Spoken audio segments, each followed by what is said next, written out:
आज मैं आपसे एक सिंपल सा सवाल पूछता हूँ कि आने वाले 20 साल में आप किस रिन्यूएबल या क्लीन एनर्जी में इन्वेस्ट करेंगे, सोलर में या ग्रीन हाइड्रोजन या फिर ईवीज यानी इलेक्ट्रिक व्हीकल्स में।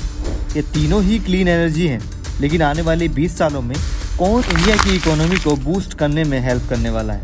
फिलहाल हम एक ऐसे ट्रांजिशन पीरियड की एज पर खड़े हैं जहां फॉसिल फ्यूल्स पर डिपेंडेंसी और लिमिटेड होने की वजह से कंट्रीज को रिन्यूएबल एनर्जी पर शिफ्ट होना पड़ रहा है, क्योंकि इंडस्ट्रियलाइजेशन और अर्बनाइजेशन इंक्रीज होने की वजह से एनर्जी की डिमांड भी इंक्रीज हो रही है।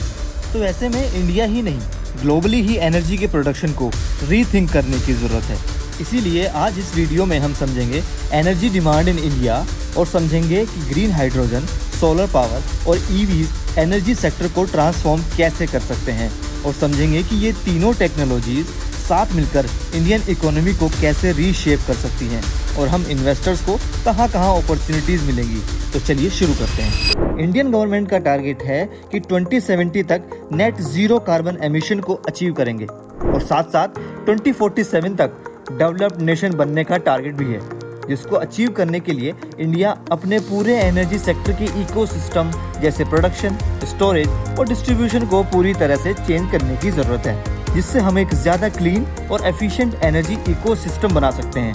सबसे पहले हम इंडिया में एनर्जी की डिमांड को समझते हैं। इंडिया दुनिया का 3rd लार्जेस्ट एनर्जी कंज्यूमर है। हाँ, उसमें एक फैक्टर हमारी पॉपुलेशन भी है, लेकिन इंडिया में डिजिटल इंफ्रास्ट्रक्चर भी इंक्रीज हो रहे हैं, मैन्युफैक्चरिंग बढ़ रही है और लाखों लोग सिटीज़ में शिफ्ट हो रहे हैं, जिससे हम साफ साफ समझ सकते हैं कि नेक्स्ट डिकेड तक ये डिमांड बहुत तेज़ी से बढ़ने वाली है।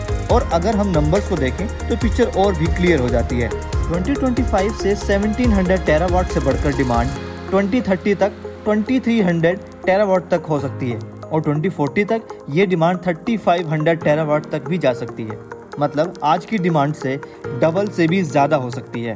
इतनी बड़ी डिमांड को फुलफिल करने के लिए और 2070 तक ज़ीरो कार्बन एमिशन के टारगेट को अचीव करने के लिए हमें क्लीन एनर्जी पर शिफ्ट होना ही पड़ेगा।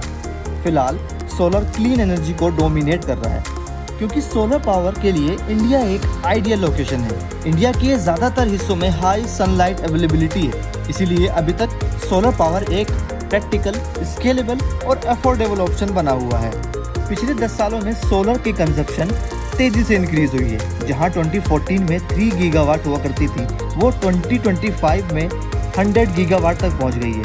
इतनी ग्रोथ होने के पीछे गवर्नमेंट इनिशिएटिव्स भी हैं, जैसे solar park schemes, rooftop programme और डोमेस्टिक मैन्युफैक्चरिंग इंसेंटिव्स। इन सभी पॉलिसीज़ की वजह से सोलर एनर्जी एक सस्ती इलेक्ट्रिसिटी सोर्स बन चुकी है। लेकिन सोलर एनर्जी में एक लिमिटेशन भी है, ये रात में काम नहीं करती। लिमिटेशन को सोल्व करने के लिए ग्रीन हाइड्रोजन आया। जहां सोलर डोमेस्टिक के लिए एक चीप पावर सोर्स बना हुआ है, वहीं ग्रीन हाइड्रोजन एक हैवी इंडस्ट्रीज के लिए सॉल्यूशन बन सकता है। ग्रीन हाइड्रोजन इलेक्ट्रोलाइसिस के प्रोसेस से प्रोड्यूस होता है। इस प्रोसेस में H2O यानी वाटर को स्प्लिट किया जाता है। ग्रीन हाइड्रोजन के लिए गवर्नमेंट के काफ़ी एम्बिशियस टारगेट हैं, जिसमें 2030 तक 5 metric tonne green hydrogen produce करने का टारगेट है और दूसरा टारगेट है 50 मिलियन टन तक ग्रीन हाउस गैस एमिशंस को कम करना।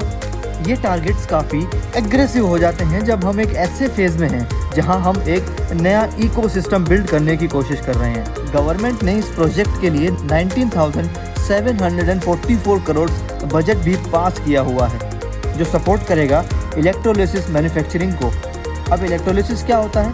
ये वो मशीन होती है जो वाटर से हाइड्रोजन और ऑक्सीजन के मॉलिक्यूल्स को अलग करती है, जिससे H2 अलग हो जाता है। और हाइड्रोजन का सबसे ज़्यादा use fertiliser industries, steel manufacturing और पेट्रोलियम रिफाइनिंग में होगा, जो अभी तक fully fossil fuel energy source पर डिपेंड करता है। हाइड्रोजन के यूज से एमिशन तो कम होगा ही, और साथ साथ हमारी क्रूड ऑयल और नेचुरल गैस पर डिपेंडेंसी भी कम होगी। लेकिन अभी भी एक सवाल बचता है कि हम ट्रांसपोर्ट के लिए जो एनर्जी यूज़ करते हैं उसका क्या अल्टरनेट है। यहीं से एंट्री होती है EV की, यानी इलेक्ट्रिक व्हीकल। ये वो टेक्नोलॉजी है जो डायरेक्टली हमारी लाइफ को इम्पैक्ट करती है। जहाँ हाइड्रोजन का यूज़ हैवी इंडस्ट्रीज़ में होगा, वहीं EV का यूज़ हम ट्रांसपोर्टेशन के लिए करेंगे। इंडिया में EV एडेप्शन रैपिडली ग्रोथ हो रहा है, क्योंकि 2021 में EV का मार्केट शेयर 9% था, जो 2025 तक इंक्रीज होकर 20% से भी ज़्यादा हो चुका है। ऐसी एक्सपोनेंशियल ग्रोथ होने के 3 मेजर रीजंस हैं। पहला रीजन है गवर्नमेंट पॉलिसीज, सब्सिडीज और टैक्स बेनिफिट। दुनिया भर की गवर्नमेंट ईवी को पुश कर रही है। दूसरा मेजर रीजन है पेट्रोल और डीजल के प्राइस काफी ज्यादा बढ़ चुके हैं। अगर इनका अल्टरनेटिव ढूंढा जाए तो ईवी एक बेस्ट ऑप्शन है। और तीसरा और सबसे बड़ा गेम चेंजर है कि लो बैटरी कॉस्ट। पिछले कुछ सालों में बैटरी की कॉस्ट ड्रामेटिकली कम हुई है, लेकिन गवर्नमेंट से इतना कुशन मिलने के बाद भी इसके सामने काफी बड़ा चैलेंज है, जैसे कि चार्जिंग स्टेशन अभी पूरी तरह से अवेलेबल ही नहीं है और ईवी व्हीकल्स की कॉस्ट ICE व्हीकल्स के कंपैरिजन में काफी ज्यादा है।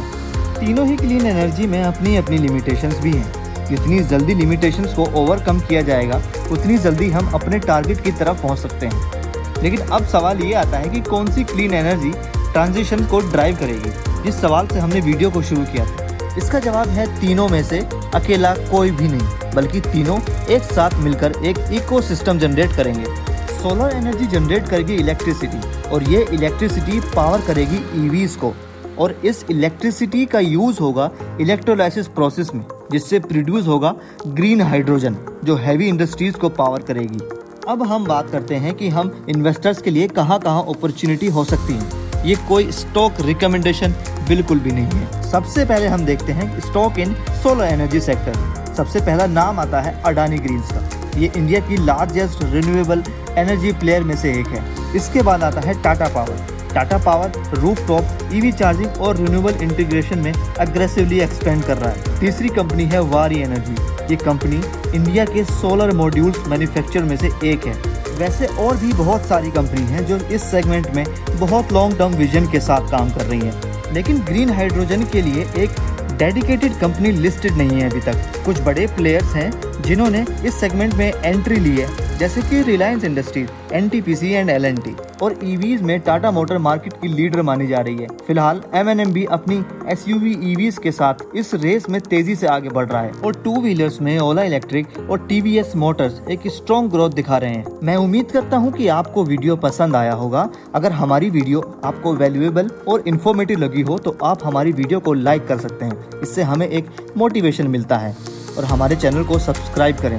मिलता हूँ आपसे नेक्स्ट वीडियो में। धन्यवाद।